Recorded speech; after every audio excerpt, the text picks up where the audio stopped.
Good morning, good afternoon, and good evening from wherever you're joining us.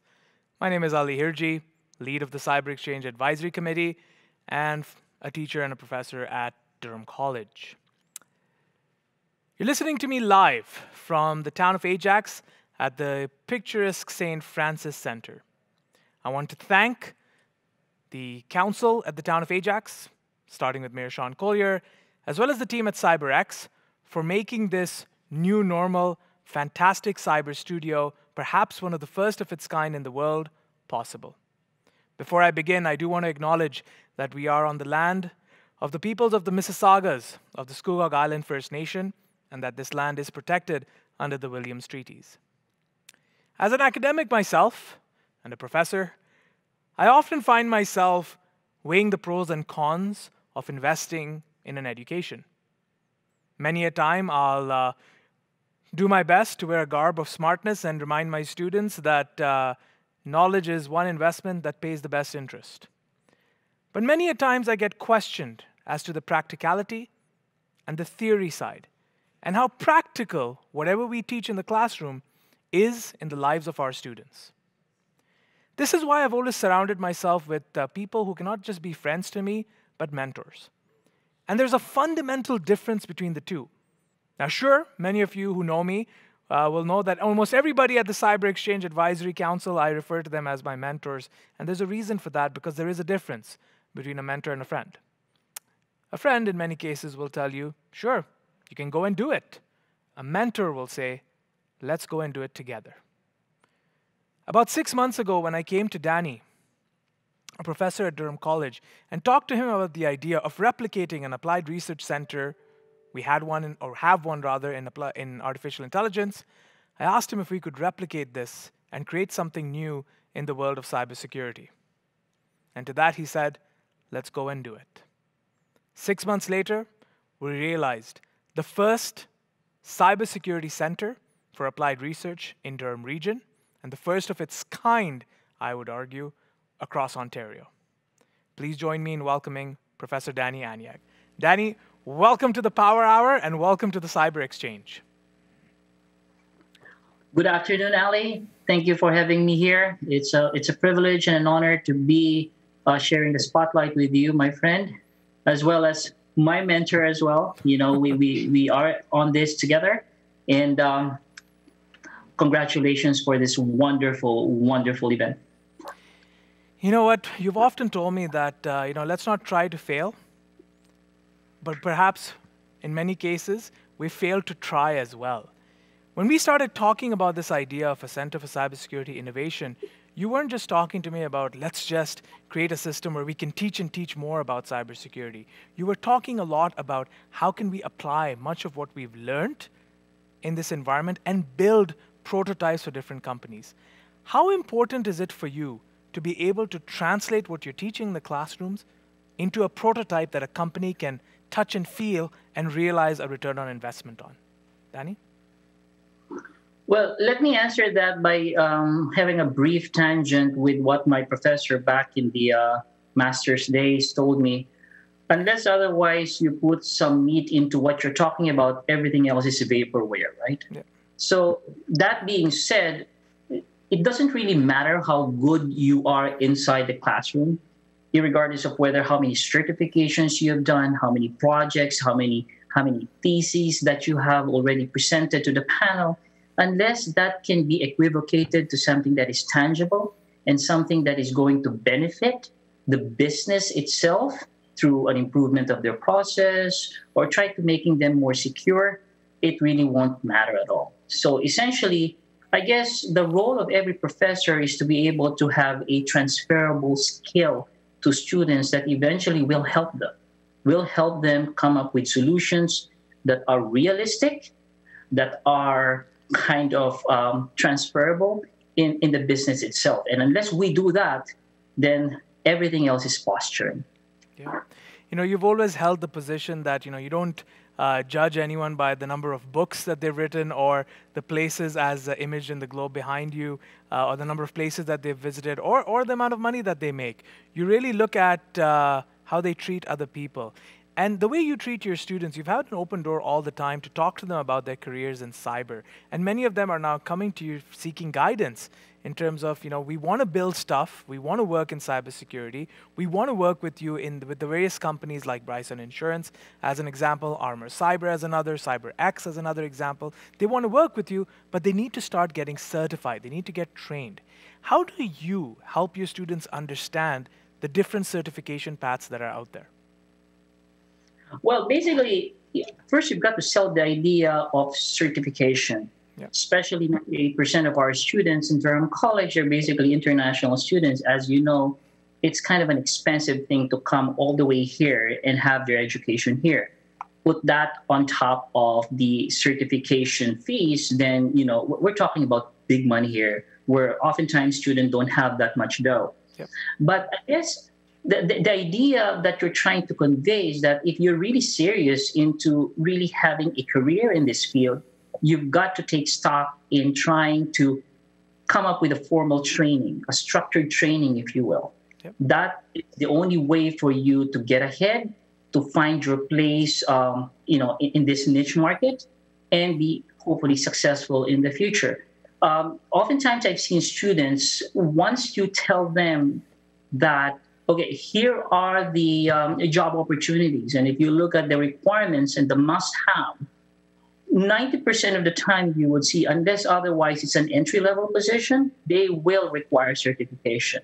So in that sense, it's kind of easy for me, to be honest with you, Ali, because they kind of get that. Understand that our cybersecurity students are mature students already. These are not students fresh out of high school. So we have a graduate diploma, which equivocates that they are already a graduate of a bachelor's degree. So they have that maturity level to understand, to get it. And it's just a matter of giving them the path, not so much of inspiring them because they are already inspired. Heck, they wouldn't be here, in the first place if they're not really serious. But there's quite a lot of choice that's circulating in the market. And as one of our viewers has so eloquently put it, it's almost like you're walking through a mall of certifications. Which shop do you walk in through? So from the EC Councils to the SANS to the ISACAs, so on and so forth, how do you guide individuals to say, where is a good place to start off with? If someone came to you and said, I've got two options and I'm willing to make the investment, I've got an opportunity to go with EC Council, or I've got an opportunity to start with ISACA, where would you, or how would you present with them the right barometer to make the right decision? Well, I always try to give them two different perspectives on what it would be like once you graduate from the program first. And then from there, it will determine which particular certification path you want to go. And again, this is just my experience as I see the Canadian landscape.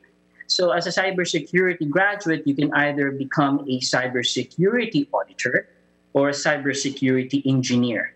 So if you're a cybersecurity auditor, you're looking at auditing security policies, IT governance documents, looking at risk management as a way to improve their security posture.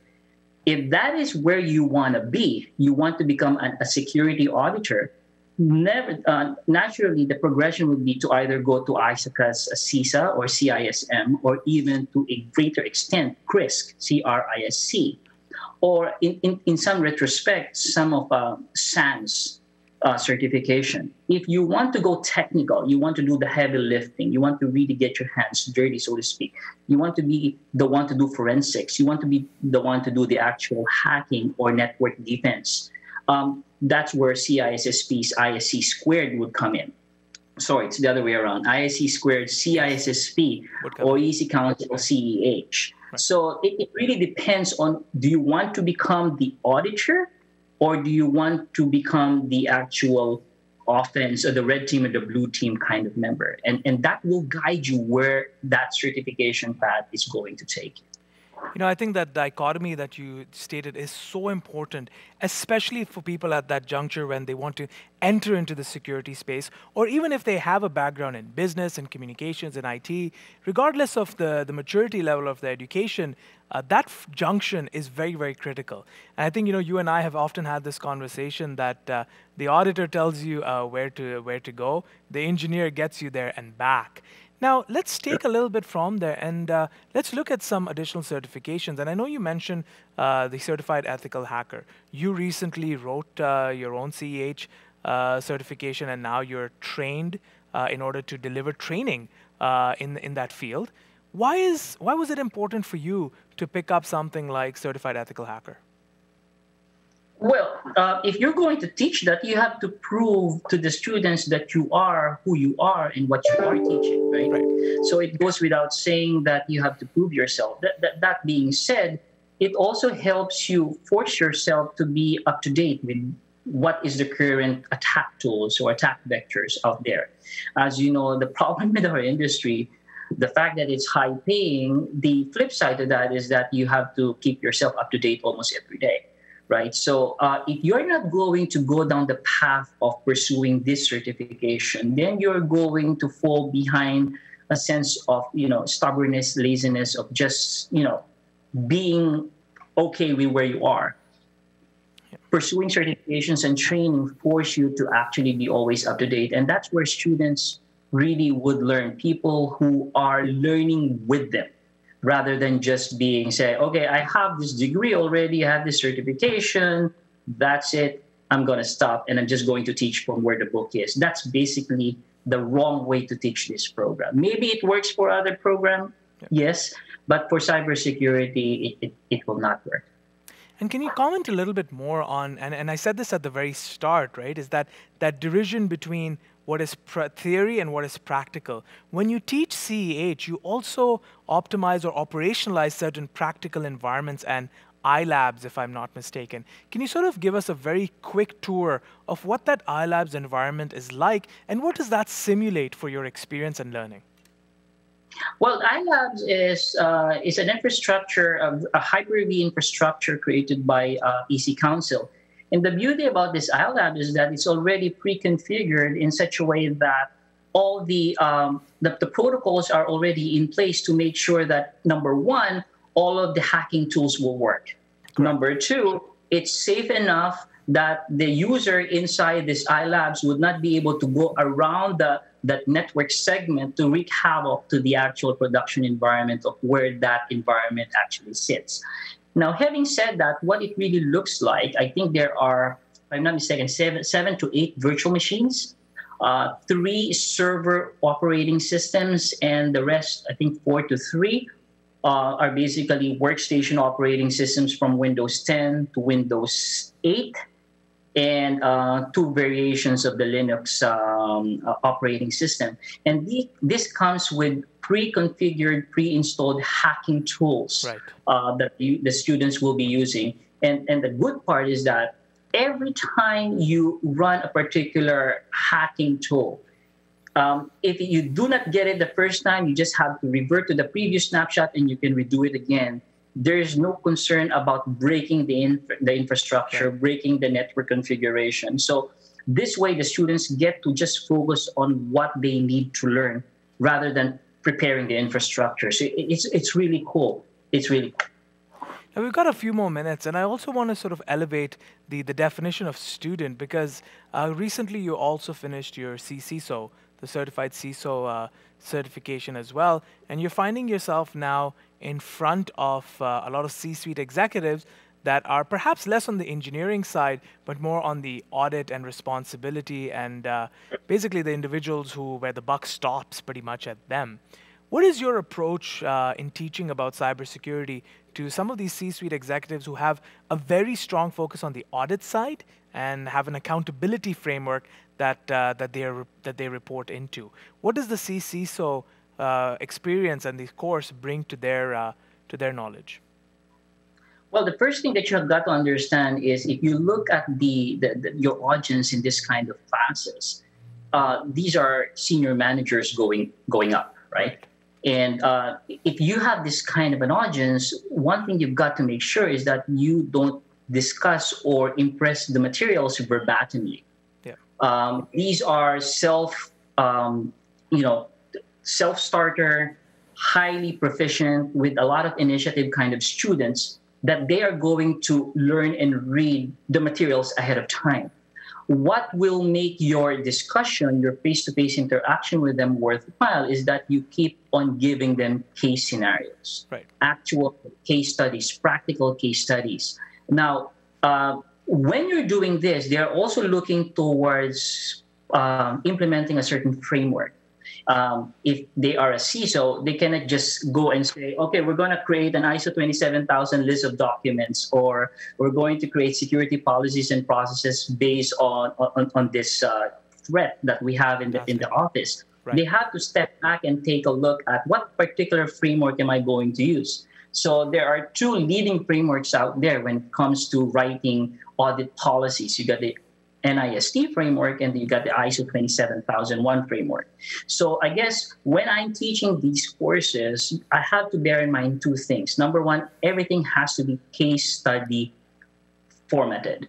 And the way we solve the issues on those case scenarios would be based on two lenses, one from the lens of an NIST framework and one from the lens of an ISO 27001. Now, having said that, I will let them now decide which ones of the two frameworks, given the respective solutions, they would like to implement in their company. That is the only way I think this particular courses, albeit a lot of theories, no hands-on, is going to benefit them.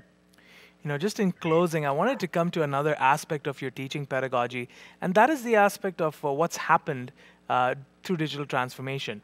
I mean, previously, at least in our sector, in the academic and the training world, you know, digital transformation was a bit of a choice, and now it's not an option. Like, you know, we have to do it in light of the fact that our in-person sessions, our labs, can only be virtualized to a certain extent.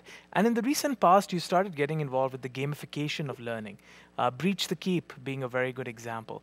What do you think is the importance of initiatives like Breach the Keep when it comes to cybersecurity training and awareness? Let me just go off tangent a little bit before I answer your question directly, Al. And last year we had this SFQ, which is a yearly or an annual student kind of survey that we conduct to determine whether how well we did as a college, as a program to the student. And one of the top three recommendations from the graduates of our program was saying we want tabletop exercises. Right? Tabletop. We want to feel what it's like to be in the red team. We want to feel like what it's like to be in the blue team. And how do we move? How do we react? What particular tools out there? We want to get the actual experience. And the breach the keep concept that we have right now is the perfect segue to teach that kind of experience that the students are longing for very quickly. Gone are those days wherein before, when everything is being done or being taught theoretically, they want actual case studies. Now they don't like just simple case studies. They want an actual hacker's environment. Let's do this. Yeah. We want to feel that. And that kind of gamification is the answer towards that. And I'm going to actually suggest to the program team going forward that we implement gamifications in all of the capstone projects in all of our 12 courses. The more number of courses that implement this, the better it is for students that they'll be ready when they go out there.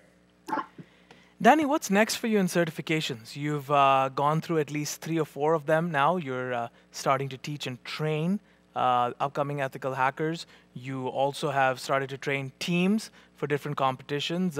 Although they didn't fare extremely well, you took a bunch of young lads and got them into Global Cyber Olympics. What's next for you in your training journey? Well, the training will always be, whatever is the latest in cybersecurity, I will try to make sure that I'll make a model out of that and apply that to the program. But in terms of the next step for me is all of these certifications that I have, the CISSP, CEH, CCISO, I want to be able to prove to myself, not just to my student, but for myself. So sometimes I'm a little bit selfish that I can actually do it. So I am expecting myself to actually do more consulting work outside so that I can really say to myself, hey, I really got this. And that is, and when that happens, that's where I bring in the students and say, okay, you take over this part. And then I'll move on to the next. That's basically my framework. And hopefully I'll make a difference at the end, because at the end, we're here for the students, really. I mean, we're here to actually guide them, and whatever we can provide them as a sort of experience or opening a door for them, I think it's a worthwhile endeavor. Fantastic. Danny, before we close, I ask this to almost everybody who joins the Power Hour. Is there a book or a movie that you would recommend for folks to sort of get into the dimension of Danny and to sort of get into your perspective of cybersecurity? 30 seconds. 0 days.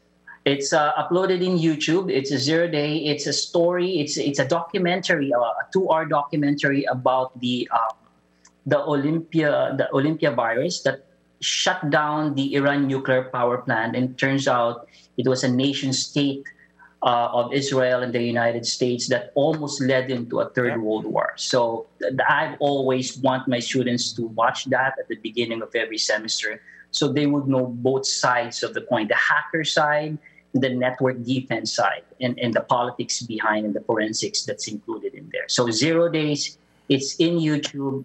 Read that before you dive into this program. And on that apocalyptic note, I'm going to thank you by first thanking our audience for joining. I think there are two things that really stood out for me is, number one is you all know quite well the impressive resume that Professor Danny Aniag holds behind him. Very humble about it, but he's made one very important thing very relevant for us. And that is all of us are fixated, especially as students, with this aspect of how much I'm going to earn. Before you earn, let's start to learn. And that L will become silent very, very quickly once you dedicate yourself to that learning experience. You know, teaching at Durham College, we've often fixated ourselves with how can we make the student experience better, because that is what matters. And we focused ourselves, just as Danny has just said, not on just creating a community of cybersecurity students who ask why, but a community of cybersecurity students who ask why not. I hope you enjoyed this session today, and I look forward to hosting you at other Power Hours.